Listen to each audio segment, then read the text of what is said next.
आजकल के लोग, आजकल के युवा क्या समझते, अरे एक ही तो जीवन है, मौज मस्ती करो। पर ये भूल जाते हैं एक ही तो जीवन है, एक ही है, 50 नहीं मिलेंगे, एक ही है। एक ट्रेंड जैसा चला रखा है, जो जीवन में कभी नहीं किया वो एक बार कोशिश करना चाहिए, ट्राई करना चाहिए। और उसके चक्कर में अच्छा कुछ ट्राई नहीं करते, सब बकवास ट्राई करते हैं। नशा, शराब, मांस, मदिरा, व्यभिचार, ऐसी जगह जहाँ जाना नहीं चाहिए, वैसी जगहों पर घूमना, वैसी दोस्ती रखना। कई लोग को लगता है बस यही जीवन है, घूमो फिरो खाओ मौज करो, बस यही लाइफ है, यही जीवन। नहीं, खाना पीना घूमना सोना ये तो एक पशु भी करता है। एक पशु और हमारे जीवन में कोई तो अंतर होना चाहिए, कोई तो भेद होना चाहिए कि बस पड़े हैं खा पी के और समझ रहे हैं कि जैसे वो, माफ करना मेरे शब्द किसी को गलत लगे तो, पर क्या करें, मैं चाहती हूँ गलत लगे, दिल को जाके ये चीज लगे कि नहीं।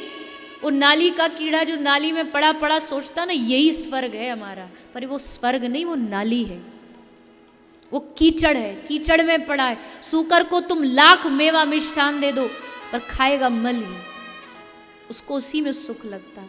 हम वैसे ही समझे बैठे हैं।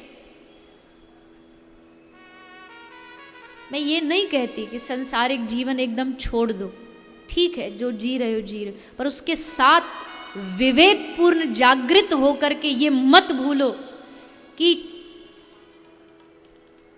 83,999 जीवन में चक्कर खा खा के तब ये एक मानव जीवन एक बार मिला है।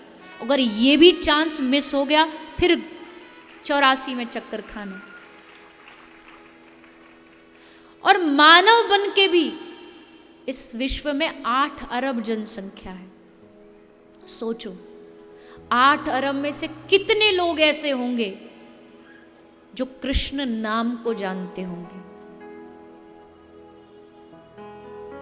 कितने देश हैं, कैसे कैसे लोग हैं, मनुष्य बने पर नहीं पता भजन क्या है, भक्ति क्या है।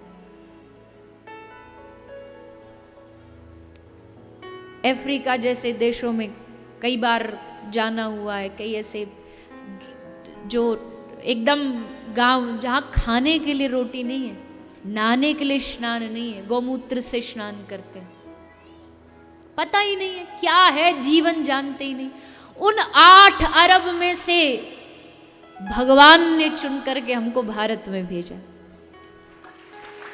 भारत में भी कितने ऐसे लोग हैं भारत में जन्म लेने के बाद भी नहीं जानते कि भजन क्यों जरूरी है।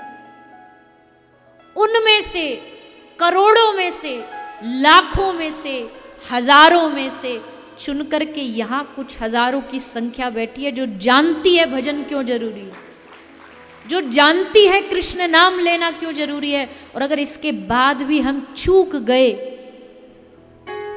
मैं तो ऐसा मानती हूँ जो लोग सत्संग नहीं सुन रहे, जो लोग भजन के बारे में जानते ही नहीं, शरीर ही उनका पता नहीं क्या, वो तो कुछ भी करें, उनको पाप लगे ना लगे वो जाने। पर जिनको पता है होने के बाद भी अगर नहीं करेगा तो सोचो कितने बड़े अपराध का भागी बनेगा।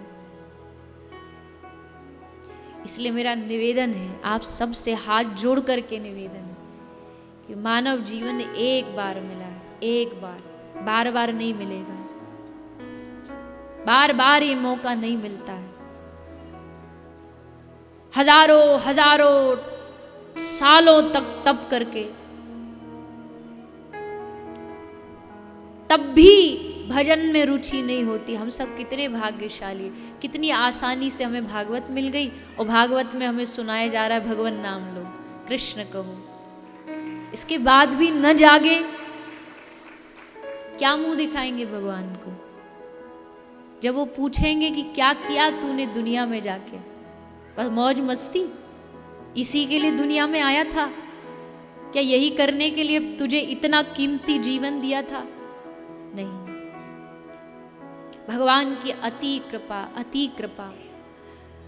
बाबा तुलसी कहते हैं कि लाखों मुंह बना लूं, लाखों जीव पैदा कर दूं, तो हे नाथ तुम्हारी कृपा का मैं वर्णन नहीं कर सकता। बड़े भाग्य मानुष तन पावा, हरि तुम बहुत अनुग्रह कीनो, साधन धाम विबुध दुर्लभ तनु, मोहे कृपा कर दीनो। ये कृपा नहीं तो क्या है? लाखों ठोकरों से बचा करके तुमने अपने आप से जोड़ा, अपने नाम से जोड़ा, लेकिन उसके बाद भी मैंने क्या किया? तुम्ही को भुला दिया।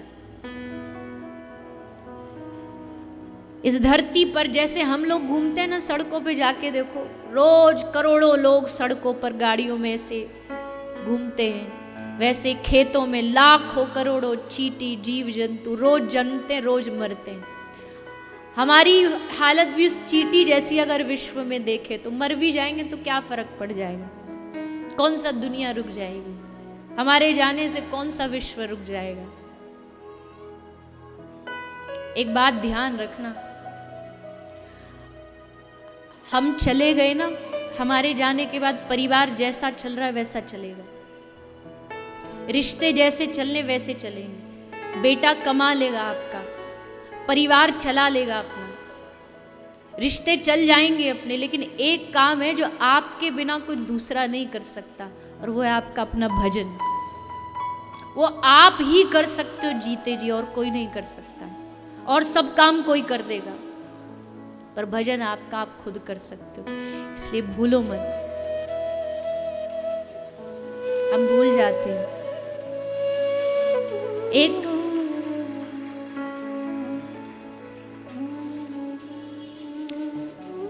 कोई 500-1100 रुपया का लिफाफा दे दे हमको तो हम कितने राजी हो जाते, कितने खुश हो जाते, आहा इसने बड़ी कृपा की हम पे।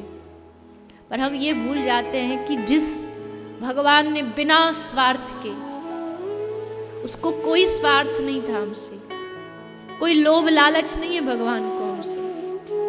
क्या दोगे उनको, क्या लोभ दिखाओगे उनको? उसने जो दिया ना वो लोभ से नहीं, कृपा से दी, कृपा करके दी।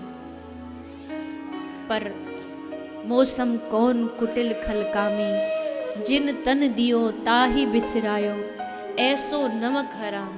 जिसने तन दिया, जिसने जीवन दिया, उसी को विसार दिया। इसलिए कभी एकांत में बैठ के सोचना चाहिए हमें, उसको भूलो मत।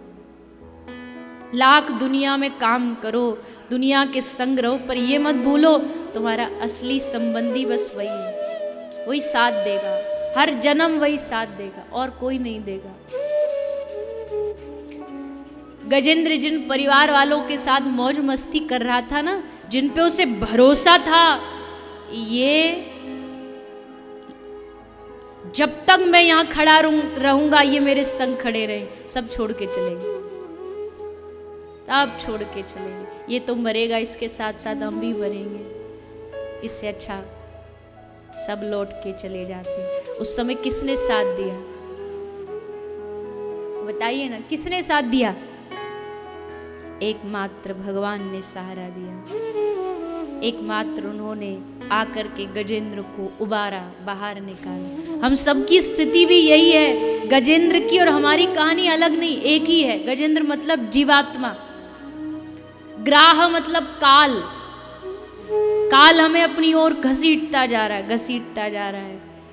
25 साल के हो गए, 26 साल के हो गए, 25-26 साल के नहीं हुए, 25-26 साल निकल गए जीवन के, ऐसे ही कुछ नहीं पाया आज तक,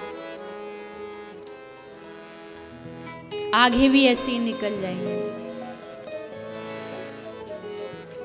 काल अपनी ओर खींच रहा है, हम काल से बचने का प्रयास कर रहे हैं, मृत्यु से बचने का प्रयास कर रहे हैं। लेकिन उस समय अगर दोनों हाथ उठा करके भगवान को कह दो कि हे प्रभु, आपका छोड़ दिया, अब सौंप दिया इस जीवन का सब भार तुम्हारे हाथों में है, जीत तुम्हारे हाथों में है, हार तुम्हारे हाथों में, तो वो कुछ न करते हुए भी जीवन का सारा भार संभाल लेगा।